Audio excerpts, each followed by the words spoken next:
And it was like, ooh, okay, let's see how we do this. Who was born first? That's what we had. Okay. Good morning.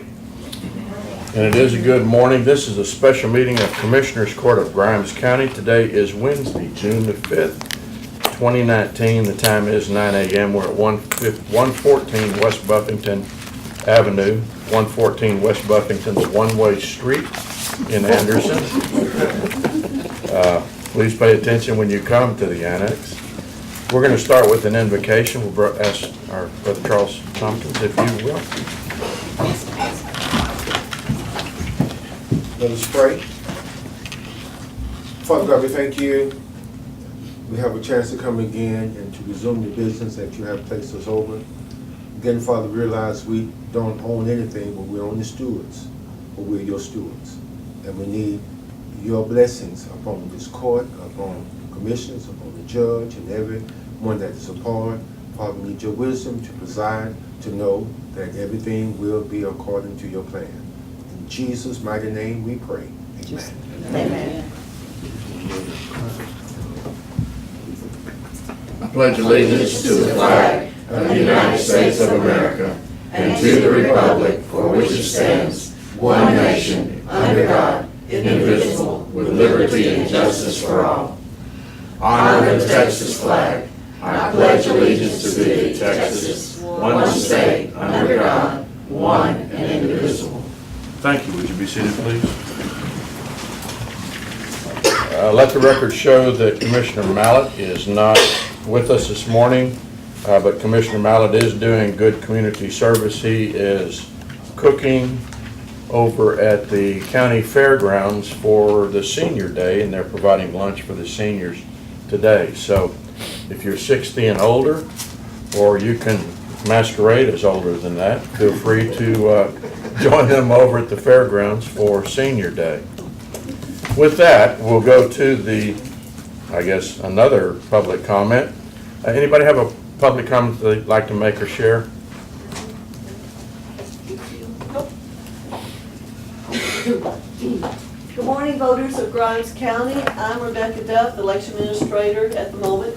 And this is Lucy Avera, and she'll be our new election administrator voter registrar. And in keeping with the Grimes County Courthouse celebration that's coming up on June the 15th, we also are going to be there registering people to vote in Grimes County and to celebrate the 19th Amendment, which is was passed by Congress on June the 4th, 1919, and it's 100 years. So we're celebrating the women's right to vote. Now, at the time the courthouse was established, this last one, we still didn't have the right. The women did not have the right to vote. And here are some of the things that was said at the time. Women aren't as intelligent as men. Women should maintain their position inside the home and leave the politics to men. Women are more delicate than men and therefore not equal. These statements might seem ridiculous to us now, but are all examples of reasons that both men and women once used to keep women from being allowed to vote in the United States. It wasn't until August of 1920 that women were officially granted the right to vote in the form of an amendment to the Constitution. So we thank you for letting us allow to have the cake and to celebrate today. And just remember the celebration for our courthouse next Saturday. Not this coming, but the next Saturday. Right. Thank you. Thank y'all so much. Thank you. Very good. Thank you. And thank you for my pen. Oh, yes, Ms. Farmer's supporting the Vote for Women's pen for us. There we go. All right. I have a couple of them now. All right. Commissioner Dobianski. Sunday, we're having a blood drive at St. Mary's Catholic Church. We start at 8 o'clock and finish about 1. We will be serving a full breakfast of eggs, scrambled eggs, biscuits and gravy, sausage, and fruit. So if you can give blood, please come by, because there is a need during the summer months, because a lot of people are traveling, and we will have the blood drive from 8 till 11. Also, happy birthday to our judge today. Thank you. Happy right. I look pretty good for 84, don't I? You just trying to get into the senior building. Anything else? That's it. Okay. Are there any other public comments? I do have a couple if nobody else. Okay. I do want to advise the citizens and the court that we, the county, had applied for a grant through the Historical Commission, and we were a preliminary award of $250,000 that's going to go to our courthouse restoration. So I'm excited about that. I hope everything goes through as they've said it will, and that's going to be important to refurbishing the courthouse. Refurb starting after the party. Yes. I do have one other public announcement, and it'll be an agenda item for next week, and that is that the governor has signed a bill, he did it on May the 31st, that will allow Commissioners Court to approve payrolls and bills to such a little bit in advance, where we've had to have a meeting each and every week to be in compliance with the AG's opinion. We will have the order presented in next Commissioners Court, and as a result of that, we will then go back to having 2 meetings per month for Commissioners Court, and that will be on the 2nd and the 4th Wednesdays. I know that disappoints some of you, that what are you going to do with your extra free time, but we just have to take the punches as they come, folks. Okay. Are there any other public comments? And finally, if you don't have any plans this week, the county fair is still going on through Saturday, I believe. Okay.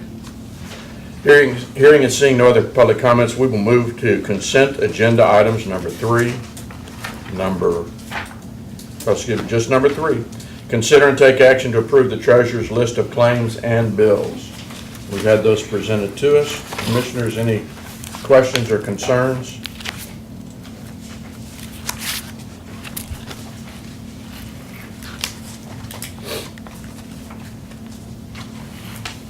Disbursements went down, that's good, I guess.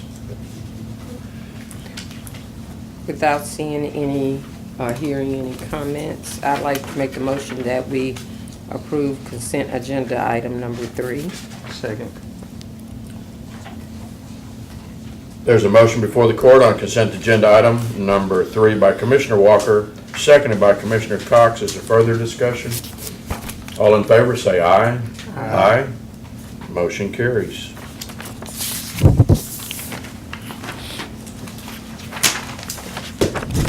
All right. Commissioner Precinct 2, David Dobianski, agenda item number 4, consider and recognize the following Grimes County employees for years of service. Courtney and Blake, are either one or both here? Yes. All right, excellent. Courtney, if you'll come up. Ladies first, or rather the most senior. 10 years of service. We appreciate Thank you. your work.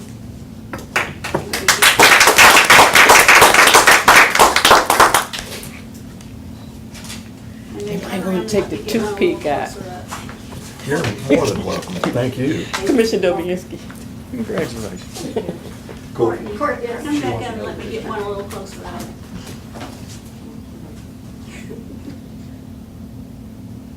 Okay, great. Blake, I think it's your turn. For 5 years of service, which office do you work out of? Good to think about it.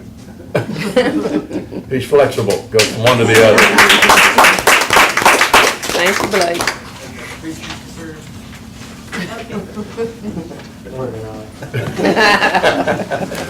Congratulations, Blake. Thank you. Very good. Thank you, Commissioner. You're welcome. Agenda item number 5, Human Resources, Lucy Pope. Consider and take action to revise the policy on hours worked and overtime to be revised in the law enforcement pay and overtime. Constable deputies should be included with deputies and jailers. See attachment number 5. Ms. Pope. Judge and Commissioners, it was brought to my attention that we needed to add the constable deputies to this policy, and I did that. And then it was brought to my attention with payroll, and the Sheriff's Department, Todd, came to my office and wanted to correct where the deputies account for 160 hours and the jailers account for 168. So we made that change. Okay. Okay. And do you understand all these changes? Yes, sir. And, I do. and agree? Yes, and I agree. Okay. Okay, but when you highlighted it, when you sent it to us, you only highlighted timesheets that are modified after the original. We just have that highlighted down at the bottom. Okay, but the change is the The hours? changes are in, if you'll look on the third paragraph, where it says deputies and constable deputies must account for 160 60, hours. right. While jailers account for 168 hours. Was that the only sentence that Well, changed? and then it goes on, if any employee reports more than 160 or 168 hours, I added the 168 instead of the 160 to all the paragraphs. Okay. So that would recognize the jailers. Is that correct, Todd? Correct. Correct. And that way you wouldn't just read it and go 160, we'll worry Right. about the 168, so it did clear it up, or at So least for me. this is the revised one to be approved.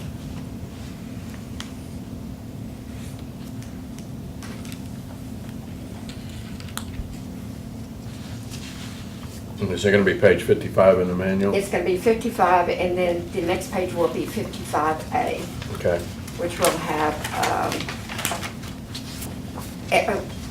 F, pay, policy on hours worked and overtime, number 2, 3, 4, and 5. are you gonna date that page? Yes, I know. Thank you. Once it's approved. Once it's approved. Got it.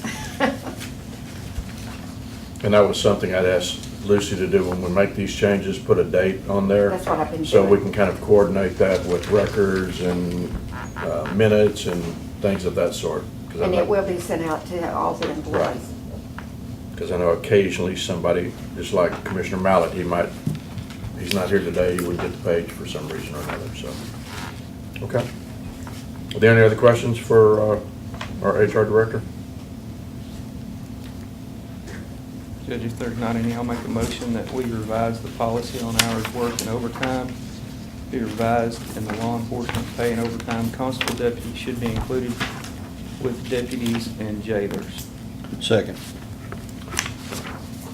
There's a motion before the court on agenda item number 5 by Commissioner Cox, seconded by Commissioner Dobianski. Is there further discussion? Hearing none, all in favor, say aye. Aye. Opposed? Motion carries. Thank you. Agenda item number 6, Grimes County Sheriff's Office, Lieutenant David Cook, consider and take action to approve annual maintenance agreement renewal with Cummins Southern Plains for the 2 Taylor portable emergency generators at the Sheriff's Office. See attachment number 6. So Chief Green, are you going to do this with a British Yes. accent? No. You answered too quickly. I didn't get to finish my Yes, question. I'm gonna fill in for David. Okay. No accent. All right. But this is our annual maintenance agreement for the 2 spare generators that we have that could be used any location in the event power outage. It's some stuff I did last week. Could have brought one over to the building, and if it's wired in right, it could be hooked up and run the building.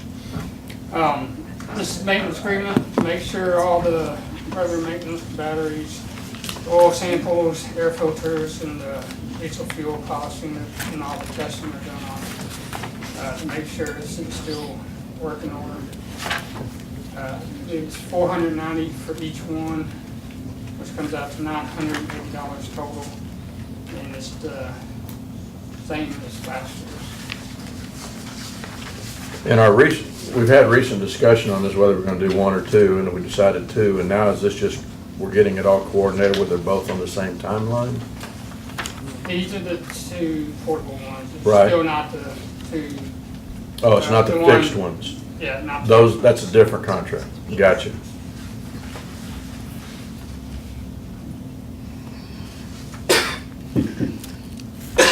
There's no question, then I'd like to make the motion that we take action to approve the annual maintenance agreement renewal with Cummins Southern Plains for the 2 Taylor portable emergency generators at the sheriff's office. Second. He beat you just a little bit, Commissioner Connors. Gotcha. There's a motion before the court on agenda item number 6 by Commissioner Walker, seconded by Commissioner Dobianski. Is there further discussion? Hearing none, all in favor say aye. Aye. Opposed? Motion carries. Thank you, sir. Thank you. We'll go to agenda item number 7, Road and Bridge Engineer Harry Walker, consideration and possible approval of a temporary waterline permit for Magnolia Oil and Gas to lay a temporary above-ground water line along CR 190. See attachment number 7. Good morning, everyone. This is the first temporary water line permit we've issued. As you're aware, we have gone through, we developed the permit, modified it here recently. Magnolia Oil and Gas has just completed a well out on County Road 190 that they're going to be doing hydraulic fracturing on, so these large volumes of water. They have applied for a permit to run a temporary water line, which basically looks like a fire hose. It's a collapsible fabric line along County Road 190 and then down FM 3090 to a location where they could draw private water. I discussed this with them. This permitting regulations to make public water are apparently quite difficult to meet and time consuming, and so it actually works out to be less expensive for them to go to a source where they can get water from a private, has to be like a stock tank or a sand pit, not public waters, because as you're aware, there's many lakes and the creek and everything is much closer to where their well is than where they're having to run to get water. But for logistical reasons, they've chosen to do this. They have, as you recall, recently we also modified the permit fees. They have paid their permit fee, which is $500 per crossing and 10 cents a foot for the length of the line. The way the line is supposed to be installed, if there are any crossings or private drives or things, it's supposed to be laid in a culvert to be underground, so it won't interfere with private traffic. And all the crossings, the county roads, will have to be either by culvert or at a bridge location, something like that. So we're recommending that you go ahead and approve the permit at this time. How long is the line? The line will be about 17,000 feet. They had 2 crossings, $1,000. The whole permit fee was $2,700, so $1,700 for the footage at 10 cents a foot. So 3.5 miles. Do they anticipate that it will remain in place for the 180 days?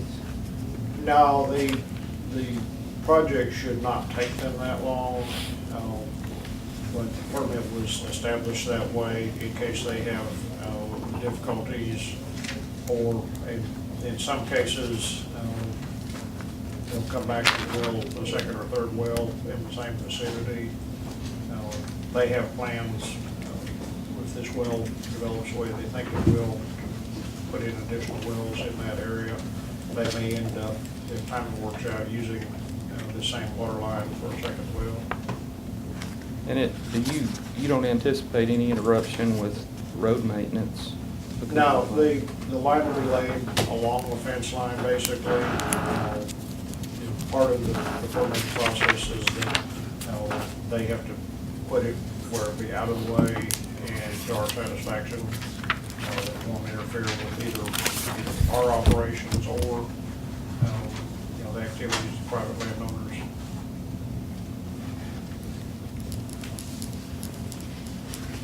I guess they were relieved when we went from $1 a foot to 10 cents a foot. Yes, they appreciated that greatly.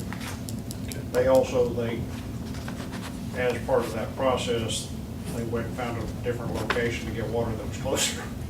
But, Sure. because if you remember, the original permit fee would have been like $45,000, so. Is this in Commissioner Mallett's precinct? No, it's in my precinct. Oh, it is. Precinct 2. If there are no further questions, I move that we approve the temporary water line permit for Magnolia Oil and Gas to lay the temporary line, above-ground line along County Road 190. Second. There's a motion before the court on agenda item number 7 by Commissioner Dobianski, seconded by Commissioner Cox. Is there any further discussion, Commissioners? Hearing none, all in favor say aye. Aye. Opposed? Motion carries. Agenda item number 8, consider and take action regarding the burn ban and authorize the county judge as signatory. I highly recommend we take no action. Any comments? No, sir. We're good? No action? That'll bring us to agenda item number 9. Is there a motion to adjourn? I move we adjourn. I second. There's a motion before the court on agenda item number 9 by Commissioner Dobianski, seconded by Commissioner Walker. Is there any discussion? Yes, sir. All in favor say aye. Aye. We are adjourned.